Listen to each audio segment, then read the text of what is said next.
இதோ வந்து கொண்டிருக்கிறார். வாக்கு கேட்டு நம்முடைய நீங்கள் சிரித்தால் தமிழ்நாடு எதிரொலிக்கும். தமிழ்நாடு வெற்றி. கீர்த்தியா தங்கப்பாண்டி அவர்களுக்கு இதோ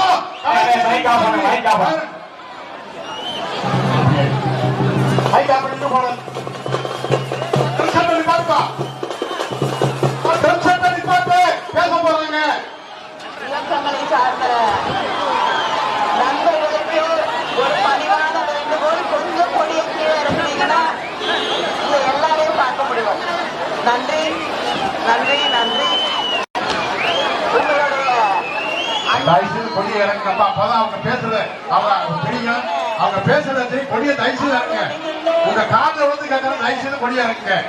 கிருத்திகா தங்கப்பாண்டியன் அவர்களுக்கு இதோ உதயசூரிய சின்னத்திலே வாக்குகளை கேட்டு கலைஞரின் புதல்வி கனிமொழி கருணாநிதி அவர்கள் இதோ உரையாற்றப் போகிறார்.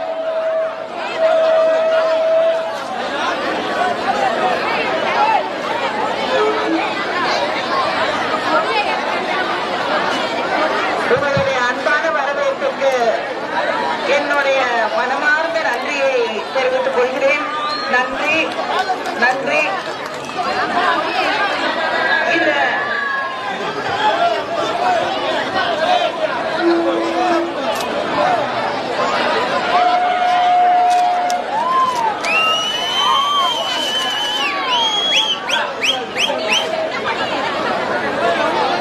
இந்த பகுதியின் மாவட்ட கழக செயலாளர் இவ்வளவு சிறப்பாக இந்த வரவேற்பை உருவாக்கி இங்கே நடத்தி கொண்டிருக்கக்கூடிய மாவட்ட கழக செயலாளர் மணிமாறன் அவர்களே,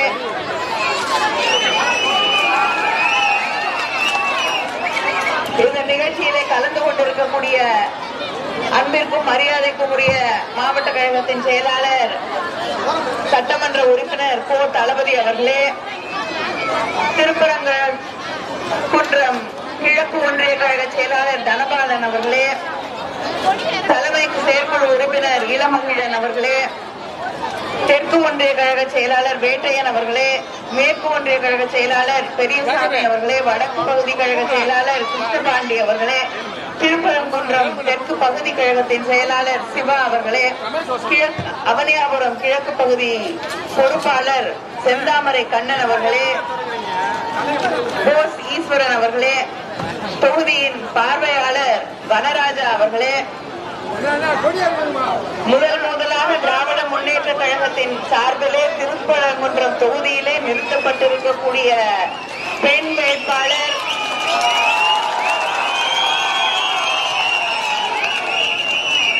எங்கள் மகளிர் அணியின் வேட்பாளர் அமைப்பாளர் கிருத்திகா தங்கபாண்டியன் அவர்களே, நம்முடைய முதலமைச்சர் அண்ணன் தளபதி அவர்கள் தேர்ந்தெடுத்து உங்கள் கைகளிலே ஒப்படைத்திருக்கக்கூடிய வெற்றி வேட்பாளர் கிருத்திகா அவர்களே, நம்முடைய கூட்டணி இயக்கங்களை சார்ந்த அத்தனை சகோதர சகோதரிகளுக்கும் என்னுடைய வணக்கத்தை நன்றியை தெரிவித்துக் கொள்கிறேன். அதே நேரத்திலே நம்முடைய அன்பு தலைவர் கலைஞர் அவர்களின் உயிரினும் மேலான உடன்பிறப்புகள் அத்தனை பேருக்கும் என்னுடைய வணக்கத்தை வாழ்த்துக்களை தெரிவித்துக் கொள்கிறேன்.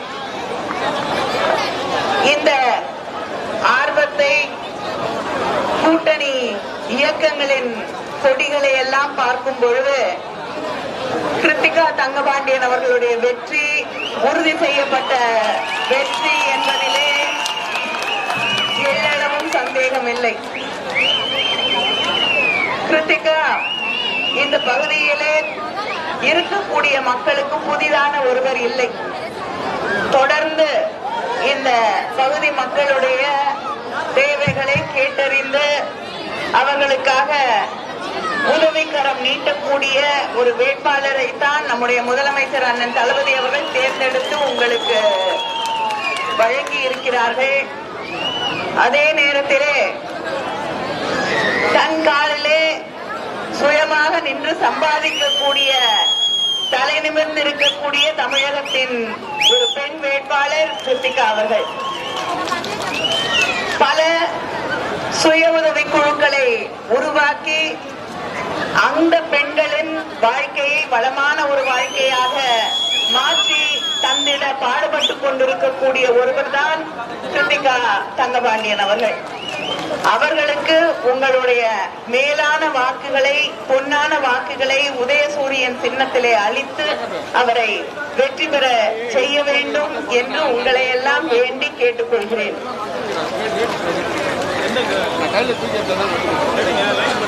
எல்லா கூட்டணியும் சேர்த்துதான் வெற்றியை உருவாக்க போகிறீர்கள். அதனால அதுல சந்தேகமே இல்லை. இங்கே திருப்பரங்குன்றம் என்றாலே நமக்கு சில காலத்திற்கு முன்னால் பிஜேபி, அதிமுக எல்லாம் இங்க உருவாக்க நினைத்த கலவரத்தை நாம் மறந்துவிட முடியாது. காலம் காலமாக ஒற்றுமையாக சகோதர சகோதரிகளாக ஒரே குடும்பமாக வாழக்கூடிய மக்களை பெற்றிருக்கக்கூடிய மாநிலம் தமிழ்நாடு. அவங்க எந்த மதத்தை சார்ந்தவர்களாக இருக்கட்டும், யாராக இருந்தாலும் தமிழ்நாட்டில மத வேறுபாடுகள், எல்லாருக்கும் மத நம்பிக்கை இருக்கும். ஆனால் மதத்தின் பெயரால் வெறுப்பு, காழ்ப்புணர்வு என்று எந்த காலத்திலும் இல்லாமல் வளர்ச்சி மட்டும்தான் தமிழ்நாட்டிலே இருக்கக்கூடிய மக்களுக்கு முக்கியம். எங்க வீட்டு பிள்ளைங்க படிக்கணும், எங்க வீட்டு பிள்ளைகளோட எதிர்காலம் நன்றாக இருக்க வேண்டும், நாங்கள் தலை நிமிர்ந்து வாழ வேண்டும், பெண் கல்விக்கு நாங்கள் முக்கியத்துவம் தருகிறோம், நாட்டின் வளர்ச்சிக்கு முக்கியத்துவம் தருகிறோம், சுயமரியாதைக்கு முக்கியத்துவம் தருகிறோம் என்று வாழ்ந்து கொண்டிருக்கக்கூடிய மாநிலம் தமிழ்நாடு. ஆனா பிஜேபி தொடர்ந்து இந்த நாட்டில் தொடர்ந்து இந்த நாட்டிலே பல பகுதிகளில் மத கலவரங்களை உருவாக்கி அதன் வழியாக ஆட்சிக்கு வந்து விடலாம் என்று கணக்கு போட்டுக் கொண்டிருக்கக்கூடியவர்கள். அவங்க திருப்பரங்குன்றத்திலையும் அதே விளையாட்டை விளையாடி பார்க்கலாம்னு நினைத்தார்கள். ஆனால் இங்கே இருக்கக்கூடிய மக்கள் அவர்களுக்கு சரியான பாடத்தை சொல்லிக் கொடுத்து, இது தமிழ்நாடு, உங்களுடைய கனவுக்கெல்லாம் இங்க இடம் இல்ல, நாங்க ஒற்றுமையாக தமிழர்களாக வாழக்கூடியவர்கள் என்று சரியான பாடத்தை சொல்லி தந்திருக்கிறார்கள். அது மட்டும் இல்ல, இந்த தேர்தல்ல மிகப்பெரிய ஒரு பாடத்தை அதிமுகவுக்கும் பிஜேபிக்கும் சொல்லித்தர காத்திருக்கக்கூடியவர்கள் தான் நம்முடைய தமிழ்நாட்டு மக்கள். நம்ம ஓட்டு கேட்கிறது அண்ணன் தளபதி அவர்களுடைய, நம்முடைய தமிழ்நாட்டு முதலமைச்சர் அண்ணன் தளபதி முத்துவேல் கருணாநிதி ஸ்டாலினுடைய சாதனைகளை சொல்லி இந்த தேர்தலிலே நாம் வாக்கு கேட்கிறோம். மற்றவங்கள மாதிரி வெறும் கையை வீசிட்டு வந்து இந்த தேர்தல்ல நாங்க வாக்கு கேட்கல. நம்முடைய முதலமைச்சர் அண்ணன் தளபதி அவர்களுடைய சாதனைகளின் பட்டியலை சொல்ல தொடங்கினால் நம்முடைய 5 ஆண்டு சாதனைகள், கலைஞர் மகளிர் உரிமை தொகை 1,31,00,000 பயனாளிகளுக்கு மாதம் 1000 ரூபாய் கலைஞர் மகளிர் உரிமை தொகையை தந்துவிட்டுத்தான் அந்த உரிமையோடு உதயசூரியன் சின்னத்துல ஓட்டு போடுங்கன்னு கேட்க வந்திருக்கோம். மறுபடியும் ஆட்சிக்கு வந்தா 1000 ரூபாய் என்ன ஆக போகுது? எவ்வளவு? 2000 உயர்த்தி தரக்கூடிய ஆட்சி, உயர்த்தி தரக்கூடிய முதலமைச்சர் நம்முடைய முதலமைச்சர் அவர்கள். ஏன்னா திமுக ஒரு வார்த்தையை மக்களுக்கு வாக்குறுதியாக சொன்னால் அதை நிறைவேற்றி தரக்கூடிய இயக்கம் திராவிட முன்னேற்ற கழகம். தலைவர் கலைஞர் காலம் தொட்டு மக்களுக்கு கொடுத்த வாக்குறுதிகளை நாம் நிறைவேற்றி கொடுத்திருக்கிறோம். மகளிருக்கான விடியல் பயணம் கிட்டத்தட்ட ஒவ்வொரு மாதமும் நம்முடைய பெண்கள் 888 ரூபாய் அந்த விடியல் பயணத்தின் மூலமாக ஒவ்வொரு மாதமும் சேமித்துக் கொண்டிருக்கிறார்கள். ஏன்னா பஸ்ல கட்டணம் கிடையாது. அப்படி பெண்களுக்கான அந்த விடியல் பயணத்தை தான் ஆட்சி பொறுப்பேற்றுக் கொண்ட அந்த நாளே கையெழுத்து போட்ட முதலமைச்சர் தான் நம்முடைய முதலமைச்சர் அண்ணன் தளபதி அவர்கள். அதே போல புதுமை பெண் திட்டம், தமிழ் புதல்வன் திட்டம், கல்லூரியிலே போய் படிக்கக்கூடிய நம்ம வீட்டு இளம் பெண்கள் இளைஞர்களுக்கு மாதம் 1000 ரூபாய் என்ற அந்த திட்டத்தின் வழியாக 5.22 லட்சம் மாணவிகள் பயன்பெற்றிருக்கிறார்கள். தமிழ் புதல்வன் திட்டத்தின் வழியாக கிட்டத்தட்ட 4 லட்சம் மாணவர்கள் பயன்பெற்றிருக்கிறார்கள். அடுத்த முறை இந்த தேர்தலில் வெற்றி பெற்று ஆட்சிக்கு வந்தால் இந்த 1000 ரூபாய் 1500 ரூபாயாக உயர்த்தி வழங்கப்படும். மக்களை தேடி மருத்துவம், கிட்டத்தட்ட 2 கோடி பயனாளிகளுக்கு மேல் வீடு தேடி மருத்துவத்தை கொண்டு வந்து சேர்த்திருக்கக்கூடிய பெருமை நம்முடைய ஆட்சிக்கு இருக்கிறது. முதல்வர் மருந்தகங்கள், கலைஞர் கனவு இல்லத்தின் வழியாக 2 லட்சம் வீடுகளை நாம் கட்டி தந்திருக்கிறோம். சொல்றாங்க திமுக ஆட்சி கோயிலுக்கு எதிரான, இந்துக்களுக்கு எதிரான ஆட்சி. திமுக ஆட்சியில தான் கிட்டத்தட்ட 4000 கோயிலுக்கு மேல குடமுழுக்கு செய்திருக்கக்கூடிய ஆட்சி திராவிட முன்னேற்ற கழக ஆட்சி. நம்முடைய முதலமைச்சர் முத்துவேல் கருணாநிதி ஸ்டாலின் அவர்களுடைய ஆட்சி. 7000 கிட்டத்தட்ட 7500 ஏக்கர் கோயில் நிலங்களை மீட்டெடுத்திருக்கக்கூடிய ஆட்சி. கோயிலுக்கு போறோம் நாங்க, நம்பிக்கையாளர்கள் நாங்க தான் இந்து மதத்தை காப்பாற்ற போறவங்க அப்படின்னு சொன்னவங்க மீட்டு எடுக்காத நிலத்தை மீட்டு எடுத்திருக்கக்கூடிய, கோயிலுக்கு சொந்தமான நிலத்தை மீட்டெடுத்திருக்கக்கூடிய ஆட்சி திராவிட முன்னேற்ற கழக ஆட்சி.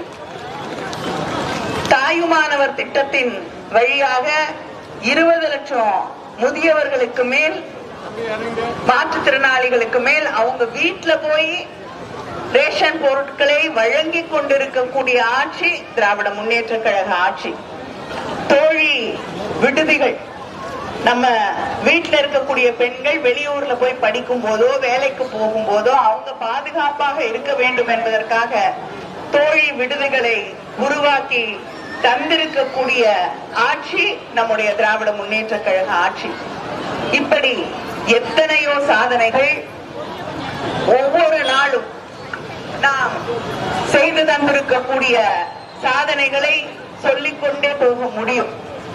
ஆனா எதிரணியில இருக்கக்கூடிய எடப்பாடி பழனிசாமி நேற்று ஒரு முக்கியமான கேள்வியை கேட்டிருக்காரு.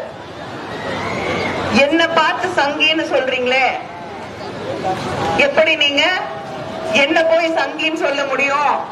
நீங்க கூட பிஜேபியோட கூட்டணி வச்சிருந்தீங்க, அதனால நான் மட்டும் எப்படி அந்த குற்றத்திற்கு ஆளாவேன் என்று கேட்கிறார். நான் ஒன்றை இங்கே குறிப்பிட்டு சொல்ல விரும்புகிறேன். திராவிட முன்னேற்ற கழகம் கூட்டணி வைத்திருந்தது. தலைவர் கலைஞர் அவர்கள் பிஜேபியோடு, வாஜ்பாய் அவர்களோடு கூட்டணி வைத்திருந்தார்கள். ஆனால் காமன் மினிமம் புரோகிராம், குறைந்தபட்ச பொது செயல் திட்டம் என்று ஒன்றை உருவாக்கி இஸ்லாமிய மக்களுக்கு, சிறுபான்மையின மக்களுக்கு எதிராக எதையும் செய்யக்கூடாது என்று அவர்களிடம் திட்டவட்டமாக தெரிவித்து அந்த காமன் மினிமம் புரோகிராம எழுதி வாங்கி அதை தேர்தல் அறிக்கையாக, அந்த தேர்தல் அறிக்கையில பிஜேபியோட தேர்தல் அறிக்கையில அது அங்கே உருவாக்கப்பட்டிருக்கக்கூடிய அந்த கூட்டணியின் தேர்தல் அறிக்கையாக வெளியே வந்தது. அந்த தேர்தல் அறிக்கையில காஷ்மீருக்கு இருந்த தனி அந்தஸ்து பறிக்கப்படும் என்று சொல்லப்படவில்லை. யூனிஃபார்ம் சிவில் கோடை நிறைவேற்றுவோம் அப்படிங்கறத சொல்லக்கூடாது என்று அதை நிறுத்தி வைத்தவர் தலைவர் கலைஞர் அவர்கள். இப்படி இஸ்லாமியர்களுக்கோ கிறிஸ்தவர்களுக்கோ பாதிப்பு வரக்கூடிய எதையும் அனுமதிக்காமல் கூட்டணி வைத்து அதை வெற்றிகரமாக